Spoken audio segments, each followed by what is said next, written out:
రవి గారు నమస్తే సార్. నమస్తే సార్ ఏంటి ఎన్టీఆర్ ఫ్యాన్స్ వర్సెస్ ఎమ్మెల్యే,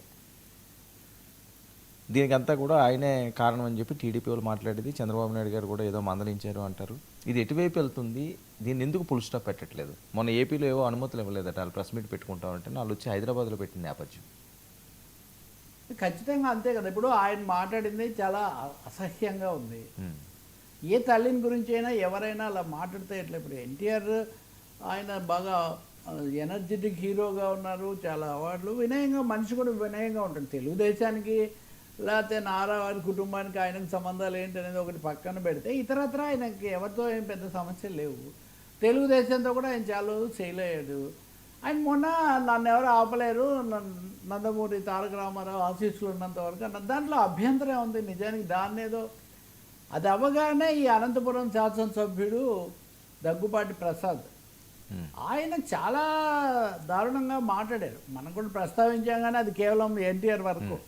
ఆ ఏదో మాట్లాడడం కూడా ఆయన ఆ ధనంజయ నాయుడు అని అతను, నిజానికి నేను చాలా గట్టి తెలుగుదేశం కార్యకర్తను, గత ప్రభుత్వం నా మీద 24 కేసులు ఎదుర్కొన్నాను నేనని చెప్తున్నాడు కదా. అంటే ఆయన ఏదో పెద్ద వేరే వ్యతిరేకి అందామా అంటే అలా ఏమీ లేదు. అలాంటప్పుడు ఒక శాసనసభ్యుడిని, నేను ఆ రోజు కూడా చెప్పాను, శాసనసభ్యుడిని ప్రజల సమస్యలు మాట్లాడమన్నారు, కానీ ఎవరి సినిమాలో ఆపమని ఎవరేం చెప్పలేదు. సినిమా ఎలా ఆడుతుందో చూస్తానన్నారు. సరే, వార్ కలెక్షన్స్ ఎలా వచ్చేది ఎలా అలా ఉన్నప్పటికీ తప్పకుండా ఎన్టీఆర్ మీద ఆయన చాలా తప్పుగా మాట్లాడాడు. ఎన్టీఆర్ మీద మాట్లాడితే వాళ్ళ తల్లిగారిని ఎందుకు తీసుకొస్తారు? అసలు ఈ అసభ్య సంస్కృతి, అమ్మలను తిట్టేటటువంటి ఈ సంస్కృతి, చులకనగా మనుషులను చూసే సంస్కృతి ఎందుకు వస్తుంది? ఇలా అన్న ప్రతిసారి అంతకుముందు కూడా ఖండించారు కదా. ఎవడు బలపరిచాడు? ఇప్పుడు వారిని చంద్రబాబు గారి సతీమణి అన్నప్పుడు రాష్ట్రం అంతా భగ్గుమంది, ఆఖరికి ఎన్నికల్లో కూడా వాళ్ళు తీర్పు ఇటే ఇచ్చారు. అంతా అది మరి అదే సూత్రం అన్ని చోట్ల వర్తిస్తుంది కదా. ఏదో ఒక విధంగా ఇతరులకు సంబంధించిన వాళ్ళని తీసుకోవడం, అసలు మనుషులను మనుషులుగా చూడరా, కుల మతాలతో తప్ప ఇంకో విధంగా చూడరా, అసలు మహిళలను గౌరవించరా. ఎన్టీఆర్ని ఏదో అనడానికి వాళ్ళ అమ్మగారు అయినటువంటి ఆమె శాలిని ఆమెను తీసుకురావాల్సిన అవసరం ఎక్కడుంది? అది అయిన తర్వాత ఈ రోజు వరకు అయినా మీరు క్షమాపణ చెప్పారా సూటిగా?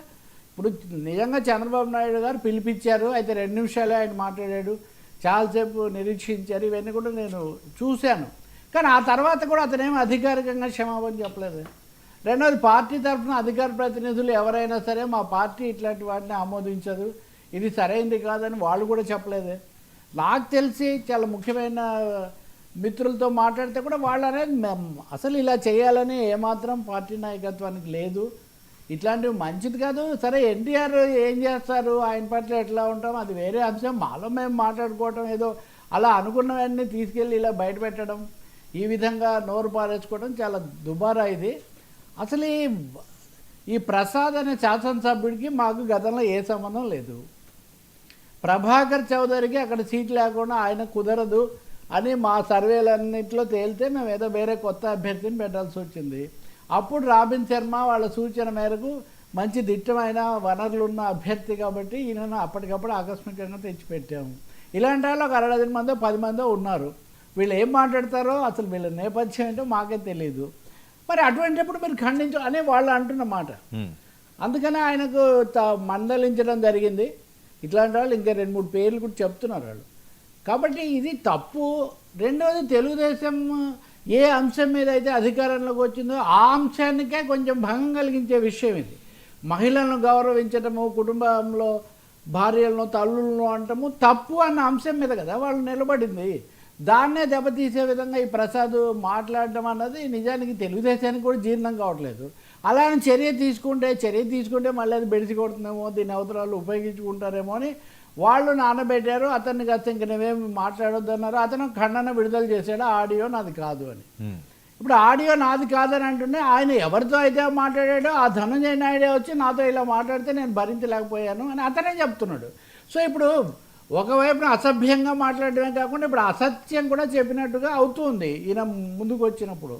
ఇంకోటి కూడా చెప్తున్నాడు, నేను ఉదయమే చూస్తున్నా వస్తూ ఆ ధనంజయ ఏమంటున్నాడంటే అది ఫేక్ అని చెప్పమని నా మీద ఒత్తిడి చేస్తున్నారు అంటే ఏదో సామెత చెప్తారే మనకు. కుర్రాడు మంచోడే కానీ సిగరెట్ ఒకటి తాగుతాడు, సిగరెట్ కూడా ఎప్పుడు తాగడండి, మందు వేసుకున్నప్పుడే తాగుతాడు, మందు కూడా ఎప్పుడు కాదండి జైల్లో ఉన్నప్పుడు అలవాటైంది, ఇలా అది కూడా అయిందా అని.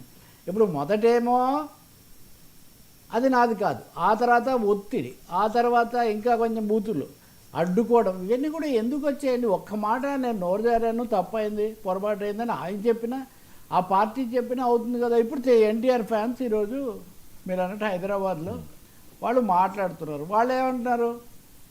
ఒకటి, ఆ ఎమ్మెల్యే ఎవరితో మాట్లాడాడో అవతలి వ్యక్తిని కూడా పెట్టుకొని మాకు క్షమాపణ చెప్పాలి.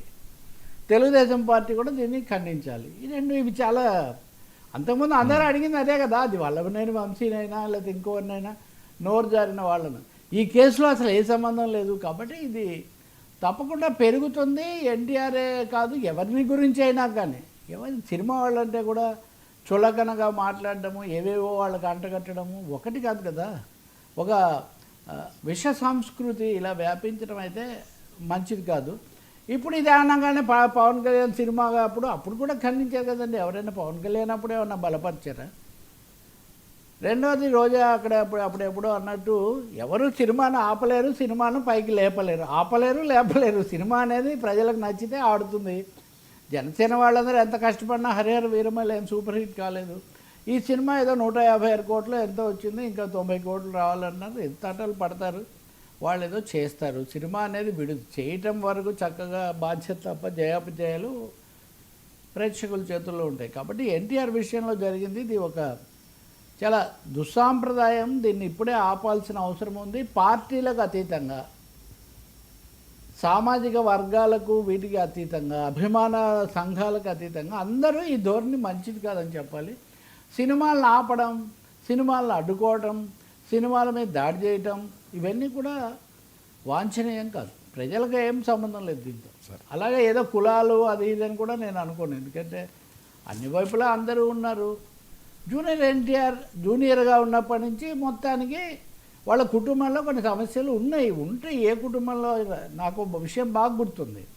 2009లో చంద్రబాబు చొరవ వల్లనే నందమూరి కుటుంబం ఎన్టీఆర్ను దగ్గరకు తీసుకోవటం, అవకాశం ఇవ్వటం జరిగింది. అప్పుడు కూడా ఆయన వచ్చి వెళ్ళారా ఇలాంటి చర్చలు జరిగేవి.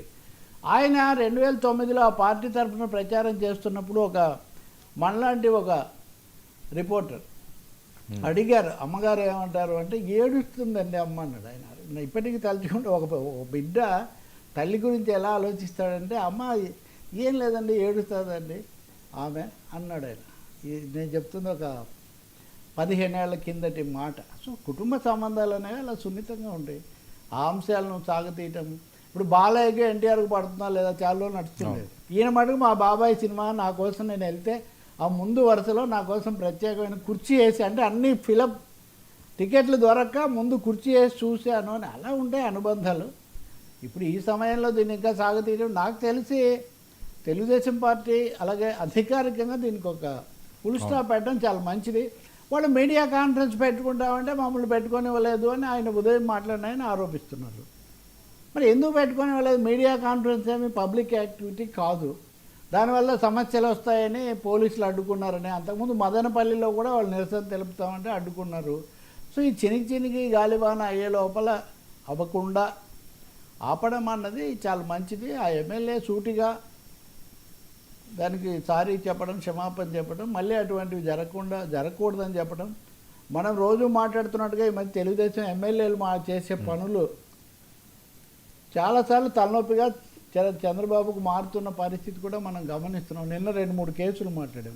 ఇప్పుడు మన ముందు ఇంకో కేసు ఉంది. సో ఇవన్నీ సరైనటువంటి పరిణామాలు కాదు, ఆ పార్టీకి శ్రేయస్కరం కాదు బేసిక్.